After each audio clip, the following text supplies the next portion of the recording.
The realtor's sign went into the ground at 8:17 on a Wednesday morning, and my son looked at it like I had just stolen his inheritance. Not sold my condo, stolen his future. I stood on the walkway outside Unit 214 with my old work jacket zipped to my throat, watching the young man from the real estate office hammer the metal frame into the frozen strip of grass behind me. The lake was buried under fog, and the balcony Ruth used to love sat silent above us. 6 years earlier, after my wife died, that balcony had become the place where I learned how to drink coffee alone. It was not a mansion. It was not even big, but it was mine. And it was the last home Ruth had chosen for me before cancer took her. Then Mark's truck swung into the parking lot. Jenna saw the sign first. Her hand grabbed my son's arm before he even killed the engine. Mark got out fast, his face already red. "Dad," he said. "What the hell did you do?" I didn't raise my voice. I only said, "I heard what you promised her before you knew I was listening." 2 weeks before that sign went into the ground, Mark brought Jenna and Emily over for Sunday breakfast. I had been up since 6, because habits do not ask permission before they wake you. Bacon was staying warm in the oven. Eggs were waiting in the skillet. And the coffee was strong enough to make Ruth wrinkle her nose if she had still been there to complain about it. I set 4 plates on the table. The one Ruth and I had bought when Mark was still young enough to spill milk and deny it with a white mustache on his lip.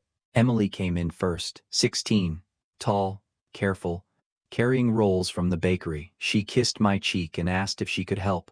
Mark followed with his phone in his hand. Jenna came last, smiling like a woman touring a place she had not bought yet. "Still keeping it pretty dark in here, Walt," she said, glancing toward the living room. "You ever think about opening this space up?" "It opens fine," I said. She laughed, like I had missed the point. Breakfast started normal enough. Mark talked about work. Emily told me about a history project. Jenna pushed eggs around her plate and kept looking past my shoulder. When I stood to refill the coffee, I heard her shoes move into the living room. Then came the sharp little click, a tape measure. I stopped beside the counter. "If we took that cabinet out," Jenna said, "our sectional would fit perfectly on this wall. And the light from the balcony would actually make sense. Our sectional, not a new one. Not someday. Ours." Mark gave a low, nervous laugh. "Jen," what she said. "I'm just thinking ahead." I kept my back turned and reached for the coffee pot. Then, Mark said the sentence that made the room change temperature. "Dad won't fight us. He just needs to feel like stepping aside was his decision." The coffee pot felt heavy in my hand. Emily went silent at the table. I could have walked in there. I could have asked my son when he had started speaking about me like a problem to manage. Instead, I poured 4 cups of coffee, carried them in, and listened while they pretended nothing had happened. "My name is Walter Hayes. I was 74 that spring, retired from the maintenance department of the county school district, where I had spent 32 years keeping boilers running, doors locking, floors dry, and children safe without most of them ever knowing my name. I had 1 son, 1 granddaughter, and 1 wife buried under a maple tree at Riverside Memorial, with my own name already carved beside hers. Ruth and I were married 48 years. We did not start with much. Our first apartment had a radiator that banged all night and a bathroom window that would not shut in winter. Later came the small brick house where we raised Mark. The gutters sagged, the basement flooded twice, and I fixed what I could because hiring someone cost money we did not have. Ruth kept the books. I brought home paychecks, overtime slips, and tired hands. She stretched them into groceries, insurance, school clothes, and the little envelope she called our quiet fund. Not vacation money, not fun money, someday money. When my knees started complaining and Ruth's breathing got worse, we used that fund for the condo by the lake. It had an elevator from the garage, wide hallways, steady afternoon light, and a balcony just big enough for 2 chairs and her rosemary pot. On signing day, Ruth stood by the glass doors and smiled like she had finally set down a suitcase she had carried for decades. "This is where you stop fixing things for everybody else, Walt," she said. I laughed then. I told her old habits were cheaper than hobbies. After she died, I understood what she had bought me. That condo was where I learned to sleep on one side of the bed, where I stopped setting out her tea mug, where I kept her brown leather chair by the balcony, because moving it felt like admitting the room no longer expected her. To Mark and Jenna, it may have looked like square footage, a lake view, and a way out of rent. To me, it was the last place my wife had chosen with me still in mind. That was why every casual comment about space landed like a hand on my shoulder, gently turning me toward the door before I had even reached for the knob. That was why I noticed when Mark's concerns started arriving with measurements. It did not come all at once. If he had walked in and said, "Dad, we need your condo," I might have known what to do with the insult. Instead, he came by with small questions, each one wrapped in that careful voice children use when they want obedience to sound like gratitude. He looked at the hallway light and asked if I was still getting on a step stool to change bulbs. He tapped the balcony rail and said it seemed low, though I had checked it myself twice. He asked whether the elevator ever stalled, whether the HOA fees were getting heavy, whether I had a backup plan if I fell. He wanted to know who had my emergency contact card, where I kept the insurance papers, whether my accounts were simple enough.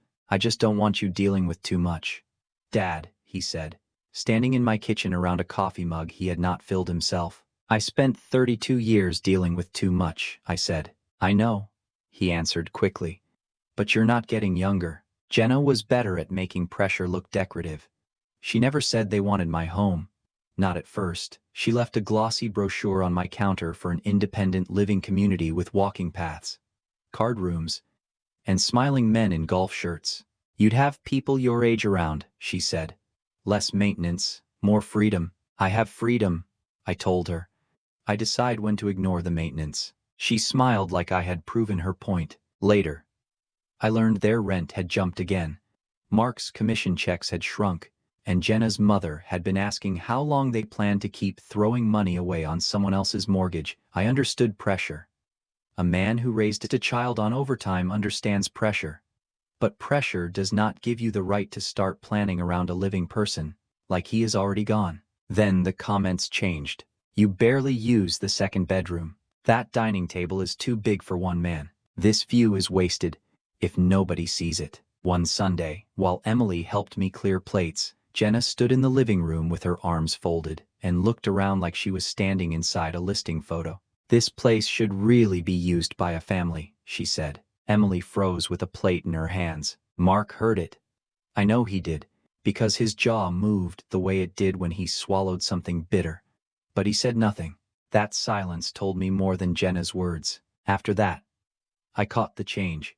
Mark stopped saying your condo. He started saying the condo. And every time he did, Ruth's chair seemed to sit a little straighter by the balcony door. Ruth believed every worry deserved a drawer, a label, and a duplicate copy. When her treatments started getting harder, she did not become dramatic. She became organized. She wrote passwords on sealed pages, clipped insurance cards to policy letters, and put warranty manuals where I would actually find them instead of where I thought they belonged. I hated watching her do it.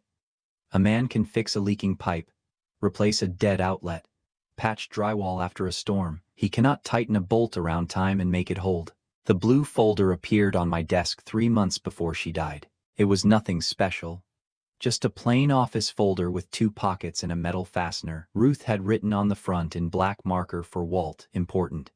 Her handwriting was smaller by then, but still neat enough to make me feel ashamed of every receipt I had ever shoved into a glove box. Inside were the condo deed, the HOA papers, property tax records, insurance policies, a list of account numbers, and the business card of an estate attorney named Patricia Klein. Ruth had made copies of everything. One set for the folder, one set for the lockbox, one set Patricia already had. In the back pocket, clipped to an old spare key envelope, was a note.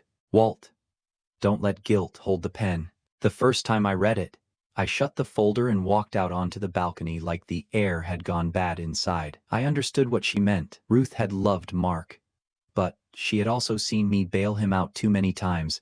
A check here, a repaired car there, 3 months of mortgage payments when his first business folded, and pride kept him from asking properly. After Ruth's funeral, I put the folder in the bottom drawer of my desk and avoided it for years. But when Mark started asking where I kept papers, and Jenna began looking at my rooms like future furniture needed permission from nobody, I thought about that blue folder again. One night, after Emily left a cup in the sink and Jenna left another brochure on my counter, I opened the drawer. Ruth's note was still there. Don't let guilt hold the pen. And for the first time, it did not feel like goodbye. It felt like Ruth's instruction to me. Saturday afternoon was when I stopped giving them the benefit of the doubt. It was the kind of winter day that never became fully bright. Pale light lay across the living room floor, and the lake outside looked like dull metal. I had made chicken salad sandwiches because Mark used to like them, and Emily had asked if I still had Ruth's little blue plates with the white rim. I did. Jenna came in wearing a cream coat. She kissed the air near my cheek and looked around the condo. This place always smells like old leather and dust, she said. Mark gave a short laugh. The kind a man gives when he knows something is rude, but wants it to pass as harmless. Lunch is almost ready, I said. While I carried plates, Jenna wandered into the living room. At first, I thought she was looking out at the balcony. Then, I heard it again. Click. The tape measure. She stretched it across the wall beneath the photograph of Ruth and me on our 40th anniversary. Ruth had worn a blue dress that day, and I had worn a tie she said made me look like a bank manager. Jenna's hand moved under that picture like it was just another obstacle in a room she had claimed. Not to them any longer. Then she stepped toward Ruth's chair. It was brown leather, cracked along one arm, where Ruth's hand had rested during her last year. She had read novels there. She had held Emily there when Emily was small enough to sleep against her shoulder. Near the end, when crossing the room took too much breath, that chair was where she watched the lake and pretended she was only tired. Jenna tapped the wall behind it. If this chair was gone, she said, we could do built-ins here. Maybe paint the room a warm white. It would brighten everything. I stood there with 2 plates in my hands. Emily looked down at the napkins she was folding. Mark cleared his throat. Jen, maybe not today. Not stop. Not that was my mother's chair. Not this is Dad's home. Just maybe not today, as if the problem was timing. Not trespass. Jenna rolled the tape back into its case and smiled. I'm just thinking ahead. There it was again. Ahead. As if my present had already been reduced to a waiting period. I set the plates down carefully. Dropping them would have given Mark a reason to talk about my hands, my age, my balance. I would not hand him that. We ate lunch. Emily tried to talk about school. Mark checked his phone twice. Jenna complimented the sandwiches like a guest who had not just measured my dead wife's chair. If it had only been the tape measure, I might have swallowed it and called myself old-fashioned. But after they left, I found the spare key was gone. It had always hung on a small brass hook inside the utility closet, behind an old hardware store calendar Ruth liked for the October barn. I put that key there myself years earlier, after locking myself out with groceries in the hall. Mark knew because I had told him once, back when sharing information still felt like trust. That afternoon, the hook was empty. For a minute, I tried to explain it away. Maybe I had moved it. Maybe I had given it to Mark during a storm and forgotten. Maybe it was in the lockbox. Maybe Ruth had put it somewhere else before she died. The excuses came fast, each one more insulting than the last, because a father can be creative when he is trying not to accuse his own son. But I knew. I closed the utility closet door and stood in the hallway with one hand flat against the wall. The condo was quiet, the kind of quiet that lets the truth speak plainly. I thought about Mark at 29 when his first business failed, and Ruth and I paid 3 months of his mortgage without telling anyone. I thought about the truck transmission I fixed in January with numb fingers because he said the shop wanted too much. I thought about grocery cards slipped into birthday envelopes, school pickups when Jenna said daycare was impossible, dentist appointments, emergency checks, and every rescue I had never counted, because fathers are not supposed to keep ledgers. But staring at that empty hook, I understood that my help had become expectation. My silence had become permission. My home had become something they were waiting to unlock. I went to my desk, opened the bottom drawer, and took out Ruth's blue folder. Her note was still there. Walt, don't let guilt hold the pen. That was the night I stopped waiting for my son to remember I was still alive. Monday morning, I made oatmeal, washed the bowl, and sat at my kitchen table with Ruth's blue folder open in front of me. No speech, no angry voicemail, No long message to Mark asking when he had decided I was too old to own my own life. I had spent enough years repairing things after they broke. This time, I wanted to know exactly what was still standing. My hand was steady until I dialed the number on Patricia Klein's card. Then, it trembled a little. Ruth had chosen Patricia when we bought the condo and updated our wills after Emily was born. I remembered a square office, silver-framed glasses, and a woman who explained hard matters without making people feel small. When the receptionist answered, I almost hung up. Then I looked at Ruth's note. Walt, don't let guilt hold the pen. This is Walter Hayes, I said. My wife was Ruth Hayes. I need to review my property documents. 2 days later, I walked into Patricia's office with the blue folder under my arm. The waiting room smelled like printer paper and lemon cleaner. There was a bowl of wrapped peppermints on the table. I took one, put it in my coat pocket, and never ate it. I just needed something to do with my hand. Patricia greeted me at her door. Mr. Hayes, she said, I'm sorry worry brought you here. That nearly got through me, because worry was the polite name for it. The rougher name was betrayal. In her office, I placed Ruth's folder on the desk. Patricia opened the deed first. She read slowly, line by line, the way Ruth would have wanted. Then she looked up.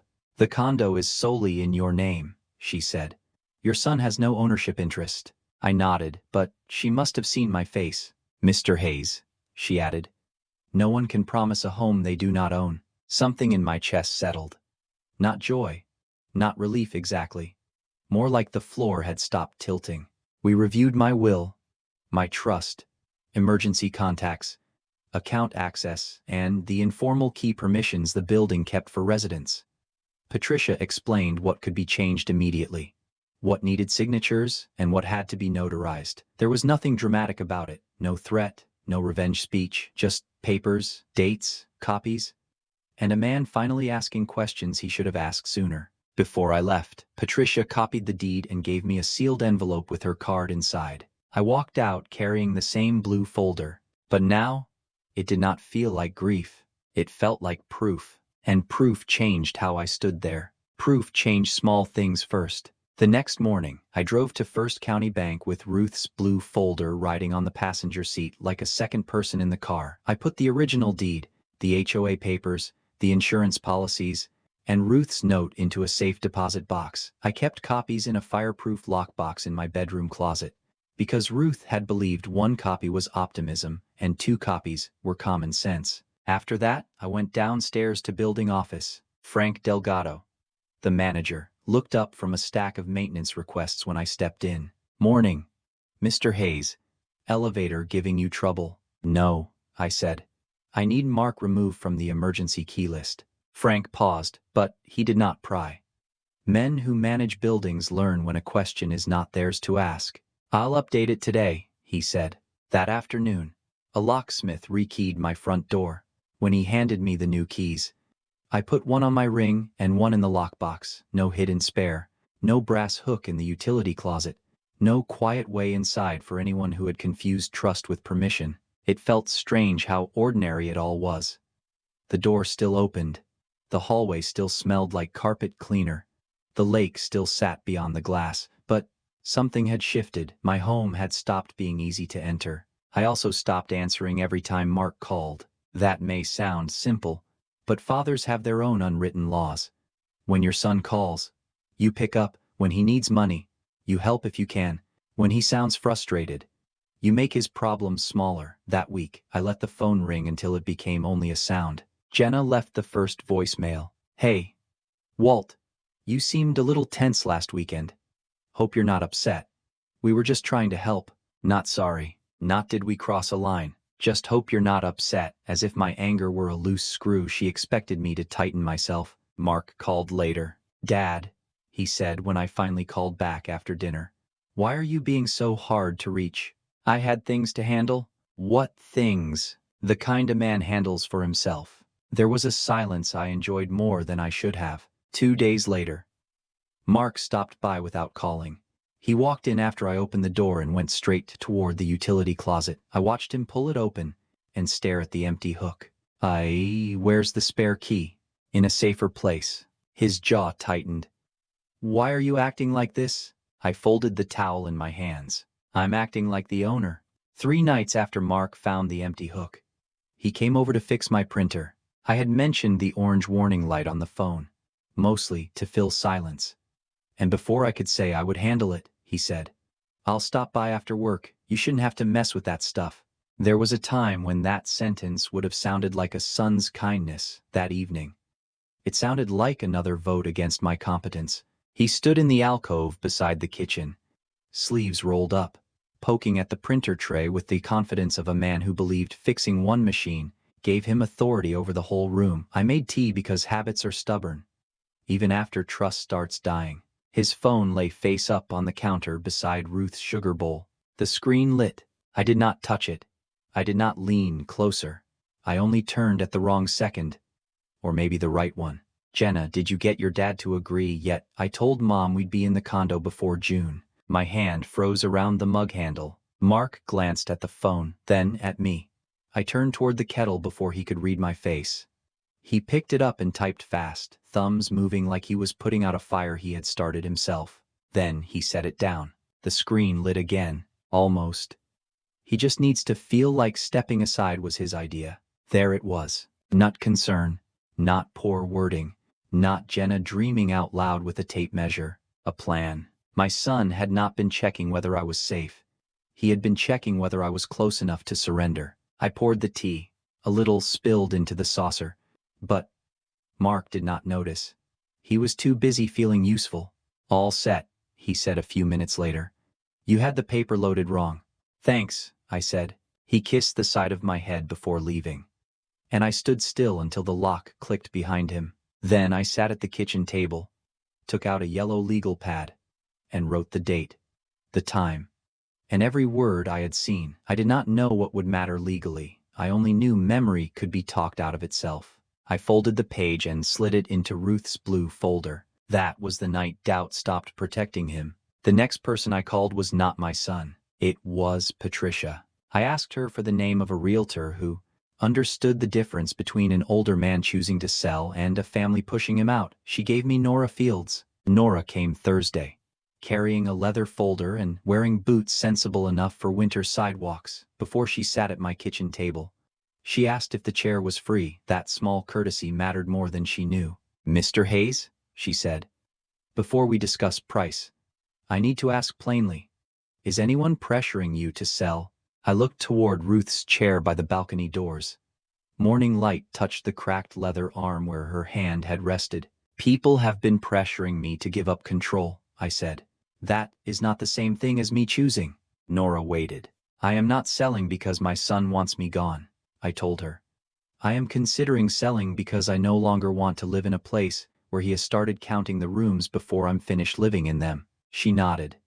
Not pity, respect. We walked through the condo. She looked at the balcony, the second bedroom, the kitchen, the lake view, and the old dining table Ruth had insisted was too heavy to move twice. Nora told me what repairs might help, what was unnecessary, what the market looked like, and how long a sale might take. She did not promise a bidding war. She did not speak to me like I was deaf, confused, or standing in the way of younger people. That evening, I sat alone with the listing agreement spread across the table. Ruth's blue folder was beside it. Her note lay on top. "Walt, don't let guilt hold the pen." I read every page. Then, I read them again. I checked dates, commissions, disclosures, cancellation terms, and places where my signature would go. A man who spent his life inspecting buildings learns that small print is where weak beams hide. The next morning, I signed, not because Mark had pushed me, because Mark had shown me what staying would cost. When Nora asked when I wanted the sign placed outside, I looked at the calendar. Sunday felt theatrical. Monday felt like retreat. I chose Wednesday morning, when the building would be quiet and the lake usually held fog. They thought the sign would mean I had surrendered. They had no idea it was the first thing I had chosen without asking permission. Mark followed me inside that Wednesday morning with Jenna 2 steps behind him. I closed the door softly. I did not offer coffee. There are moments when politeness only gives people one more surface to stand on. Outside, through the front window. The for sale sign stood bright against the fog. Mark pointed at it like it was evidence against me. Dad, you can't just sell the family condo without talking to us. The family condo? I had been waiting to see if he would finally say it out loud. There it was, sitting in my living room like a stranger wearing my son's jacket. I walked to the kitchen table and placed Ruth's blue folder in the center. My hands were steady. I remember that because for 2 weeks they had not always been steady. This was never the family condo, I said. It was my home. It was your mother's last choice for me. Jenna let out a breath through her nose. Walter, nobody is trying to take anything. We were worried. This place is too much for one person. Then, you should have spoken to one person, I said. Me. I opened the folder and took out the deed Patricia had copied. Mark looked at it but did not reach for it. The deed is in my name only, I said. You have no ownership interest, no authority, and no right to promise this home to anybody. Mark's face changed. Not enough for apology. Enough for calculation. Dad, you're making this legal when it's family. It became legal when you started planning around my signature. Jenna folded her arms. We were planning for the future. Whose future? She looked away first. I took out the next set of papers. My trust has been updated. My care comes first. Medical needs, housing, daily expenses, all of it. Emily's education is protected, but it will be paid directly to the school when the time comes. Not through you, not through Jenna. And your name has been removed from informal access to my building key, my emergency contacts, and my documents. Jenna's cheeks colored. That is extreme. So was measuring the wall behind your mother-in-law's chair. The room went quiet. Mark rubbed his forehead. Jen was just thinking ahead. You're twisting this into something ugly. I looked at my son then. 45 years old, broad-shouldered, tired around the eyes, still able to sound like the boy who once argued that a broken window had broken itself. I didn't twist it, I said. I finally stopped smoothing it out for you. He glanced toward the folder again. You don't understand the pressure we're under. I understand pressure. I raised you on overtime and fixed things with second-hand parts because new ones cost too much. Pressure does not make another man's home yours. Jenna opened her mouth, then closed it. For the first time since they came in, neither of them knew where to put their eyes. The sign outside had not stripped me of anything. It had stripped them of the fantasy that I would stay useful, quiet, and easy to move. And my son finally seemed afraid of what paper could say to him. That was when I reached into the blue folder for the page that changed everything. I unfolded the yellow legal page and placed it beside the deed. Then, I read the words once, not loudly, not cruelly, just clearly enough that neither of them could pretend the room had misunderstood. Did you get your dad to agree yet? I told Mom we'd be in the condo before June. I looked at Mark. Then, I read his reply. Almost. He just needs to feel like stepping aside was his idea. The silence after that had weight. The refrigerator hummed. A truck passed outside. Jenna stared at the table as if the grain in the wood had suddenly become interesting. Mark looked at me, then at the window, then back at the paper. For the first time, all morning, he had no sentence ready. I reached into the folder and took out Ruth's note. Walt, don't let guilt hold the pen. I laid it on top of the deed. Mark's face changed again, but this time, it was not calculation. His eyes fixed on his mother's handwriting. That little lean to the right. The sharp T. The way she always pressed too hard on the paper when something mattered. Mom wrote that? He asked. Yes. He swallowed. Jenna's arms loosened from across her chest. She knew me, I said. She knew I could stand up to contractors, principals, insurance adjusters, and men twice my size. But she also knew I might confuse guilt with love when it came to you. Mark looked down. For one small second, shame reached him before pride covered it like a door closing. Dad, he said quietly, I didn't think it would go this far. No, I said. You thought I wouldn't. That landed harder than yelling would have. Jenna recovered first. We were trying to plan for the future. I turned to her. A future that required me to disappear from my own home. That's not fair, she said. Neither is measuring a dead woman's chair while her husband serves lunch. Her mouth tightened, but no apology came.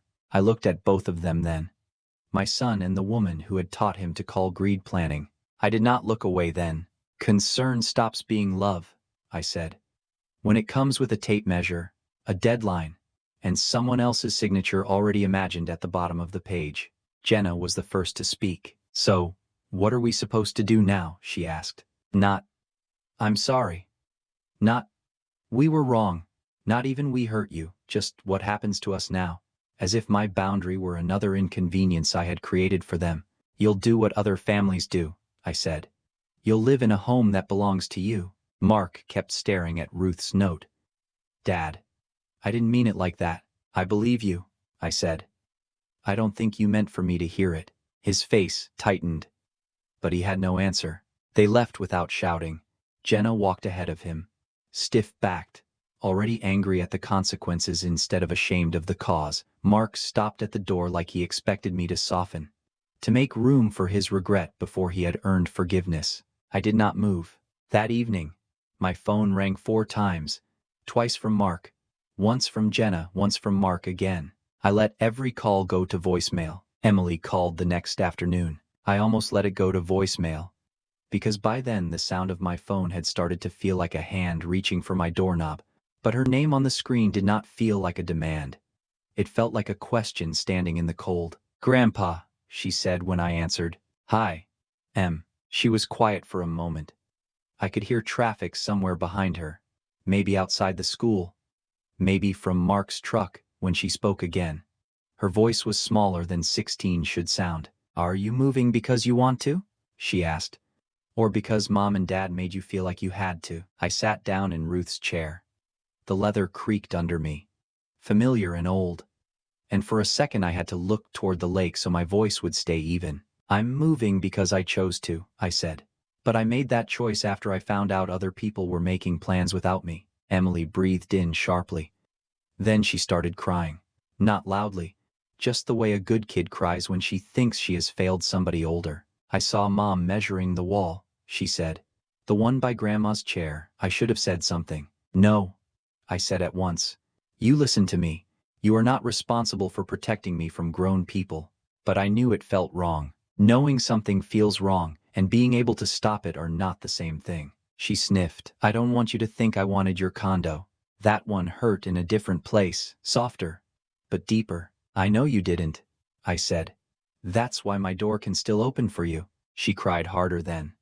And I let her. I did not fill the silence with easy promises. I had learned that comfort can become another kind of lie if you use it to cover what needs to be seen. After a while, she asked if I was mad at her father. Yes, I said. And I love him. Both things can be true. Is he going to lose you? I looked at Ruth's handwriting still resting on the table. He has lost access to my peace, I said. That is not the same as losing me. But it is not nothing. Emily was quiet for a long time. When we hung up, I sat there with the phone in my hand and understood something clearly. Mark and Jenna had not only lost the condo, they had lost the right to be trusted with the quiet parts of my life. But Emily had not. She had never looked at my home like a prize that mattered more than any apology Mark could offer later. She had only looked at me like her grandfather was still there. The condo did not sell the way people imagine houses sell. There was no overnight offer, no dramatic bidding war, no stranger walking through once and declaring it perfect. There were photographs to schedule, small repairs to approve, forms to initial, disclosures to read, and mornings when I had to leave while other people opened closets Ruth had once organized in her handwriting. Nora handled the work with patience. She never rushed me if a buyer wanted an answer by dinner. She told them I would answer when I had read the paper. I appreciated that. I had been pushed inside my own home long enough. I was not going to let freedom push me too.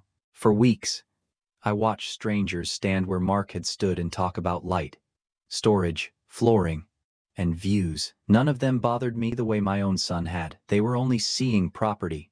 Mark had looked at my life and seen an opening. When the condo finally sold, Patricia helped me move the proceeds into the trust we had rewritten. My care came first: rent, medical needs, food, transportation, help at home if I ever needed it.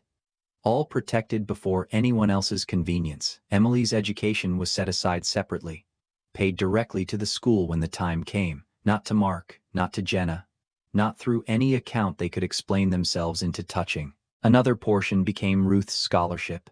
That idea came to me late one night while I was packing her old bookkeeping certificates. Ruth had gone back to community college at 42 because she wanted work that used her mind, not just her patience. So Patricia helped me establish a small fund in her name for older women returning to school or job training after life had interrupted them. Ruth would have pretended it was too much fuss. Then she would have cried in the bathroom. I found the garden apartment in March. It was smaller, with no lake view and no balcony holding morning fog, but it had a patio that caught the afternoon sun, a kitchen window facing maple trees, and enough quiet that I could hear myself think without remembering who had been measuring the walls. I did not take everything. I sold the dining table because it belonged to a version of my life that hosted people who arrived with clean intentions. I donated the wall cabinet Jenna had wanted removed. I gave away dishes, lamps, and boxes of things Ruth had kept because practical women always think someone might need them someday. But I kept her chair. The movers placed it by the new window on a Tuesday afternoon, after they left. I rested one hand on the cracked leather arm and breathed without my chest tightening. I had not escaped my family. I had reclaimed the part of myself they thought was available. Not everything healed after I moved. I learned that peace can arrive quietly, without witnesses or applause. Stories like mine rarely end with everyone sitting around one table, crying into napkins, saying exactly what should have been said before harm had a chance to harden. Mark still calls. Sometimes I answer. Sometimes I let the phone sit beside Ruth's chair until I feel steady enough to hear my son's voice without handing him the old version of me. I still love him. A father does not stop loving because he finally sees clearly. But love is not access. Love is not a spare key. Love is not my signature waiting at the bottom of a page someone else wrote. Jenna has not apologized, not in any way that carries weight. She sent one message saying they never meant to make me feel uncomfortable. I read it twice and put the phone down. Uncomfortable was a chair with bad springs. What they made me feel was useful. Then, inconvenient. Then, movable. Emily visits on Saturdays when school allows. She brings iced tea from the cafe near campus, and we water the rosemary on my patio. Sometimes she asks about Ruth. Sometimes I tell her how her grandmother once tried to balance our checkbook during a power outage with a flashlight under her chin. Sometimes we sit quietly, and that is enough. One afternoon, Emily looked at the rosemary and said, "It's doing better here." I smiled. So am I. By my new front door, there is a small wooden hook. One key hangs there. Just one. No hidden spare. No envelope marked emergency. No quiet permission waiting for people who mistook my silence for consent. Some people would call that cold. I call it peace, because being quiet was never the same as giving permission.